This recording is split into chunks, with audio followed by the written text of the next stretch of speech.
Over the past few years, we've seen a fundamental shift in the way people deal and digest information. Social media platforms like Facebook, LinkedIn and Twitter have grown in stature, with users no longer just relying on traditional forms of media. In a market dominated by these online communities, how do you make sure that your business isn't left behind and that you have a sound social networking strategy in place? Joining me now from our bureau in Cape Town to give us his insights is Richard Mullins, Director at Acceleration. Richard, good day to you. Hi, how are you doing? Now, when you open up any classified section these days, you see an advertisement for a social media strategist. Does this mean that companies have truly bought into the power of social media? I think they're trying to. I think the value that people are trying to understand is how social media fits into the broader business landscape and into their broader communication landscape. And I think at this point in time, it's a challenge, and I don't think anybody has all the answers. Now, speaking of answers, Acceleration is a marketing and technology advisory company. From your perspective, when dealing with your clients, what are their greatest issues or concerns with social media at the moment? Well, I think the greatest issues and concerns are around tracking and understanding what is being said. And that covers multiple things: what's being said about your brands, what's being said about people in your company, and whether that's a positive or negative sentiment. And the other one is it extends beyond that, because with the technologies that you have in place, you can track those sentiments around your competitors and what your competitors are doing. And people are expecting a response. I think if we look at airline spaces and those kind of things, a lot of people are reverting to social media to get bigger brands to respond to them, both from a positive and a negative kind of aspect. And that's placing a lot of strain on businesses in terms of how do they manage those conversations, how do they track them, and then how do they deal with them from a communication perspective and from a data storage and workflow perspective. Because that was going to be my next question. Online reputational management is the big buzzword these days, and we have seen how a single tweet can be retweeted to hundreds, if not thousands of individuals, and potentially do company damage. How do companies deal with that? Do they have the right teams in place at the moment? I think some companies do have the right teams. It's a matter of understanding how people are engaging with your brand and industry. I think one of the things that people tend to do, as you mentioned, is that it tends to be around more of a fear factor. It's about what people are saying about your brand and, you know, the negative aspects. But I think it extends beyond that. What you need to start understanding is how people on a broader level are engaging with the brand, and who's actually promoting your brand and who's detracting from your brand, and what are they doing around your brand space. Good examples is to understand what influence they have. So the technologies that you have in place now can actually give you a really good understanding of the reach of the different aspects and what different people are saying, and the conversations that are happening in the space, as well as the terminologies that people are using in terms of how they are engaging and talking about the brand itself.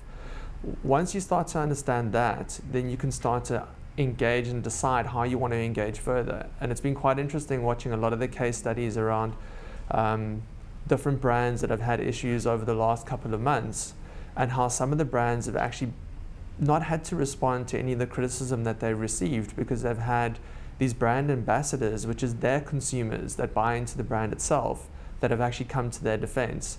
And if you're monitoring and tracking and understanding that conversation, you may not even have to respond to the criticisms or the negativity, as your own consumers and advocates will do that for you. But you need to have mechanisms in place to understand that and to be able to monitor, and if need be, then to intervene if it's required. Speaking of those mechanisms, let's take a step back. When employing a social media strategy, when you're dealing with management, whose responsibility is the strategy? Do you go to the MD? Is it a marketing function? And how does IT fit into the sphere of things?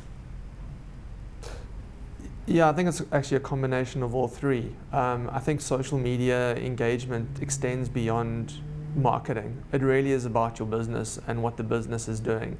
It is not just about your product and your promotions and that. It's really about what the brand stands for It's about your vision. It's about what the business stands for in its totality.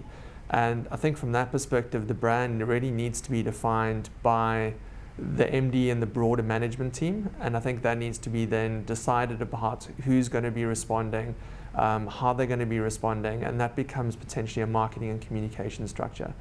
At the same time, it is all operating within the cloud and in the digital space. And from that perspective, there's a fair amount of technology that comes into play.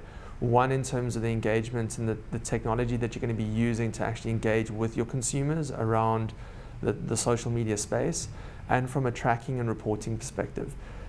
Depending on how deep you want to go, depends on how deep your technology needs to kind of delve into the understanding of the customers themselves.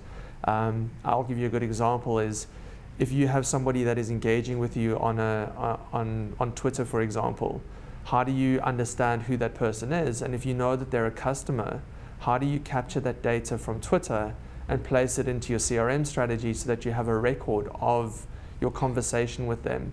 Should they potentially phone your call center a week or a month from now, how is that data made available to the person who's now taking the call with them around the conversation that was had with them via the social media space? And those are real challenges, and those are challenges that some companies are getting right and others have not really delved that far and that deep into the understanding and are starting to kind of discover. One of the keywords that I think is becoming important is not just about reputation management, but is what people are calling social CRM. It's about how do you manage your reputation within the social space, not just from a social media perspective, but from a broader business perspective. Richard, before we go, last words, your top 2 tips to companies out there, either who are already engaging with a social media strategy or thinking of one. I think you need to understand the value that you can drive from social media in both a positive and a negative aspect. And one of the key things I think most companies miss is that they tend to look at the negative and they forget to reward those people that are actually positive about their brands. And I think there's a real opportunity to really embrace brand ambassadorship through social media. The second one is to really be able to track and understand exactly how the social media is influencing the reach that you have as a medium, and in terms of how that reach is translating into actual business and engagement with your brand in the broader sphere. Richard, thank you very, very much for speaking to us. That was Richard Mullins, Director at Acceleration, speaking to us from our bureau in Cape Town.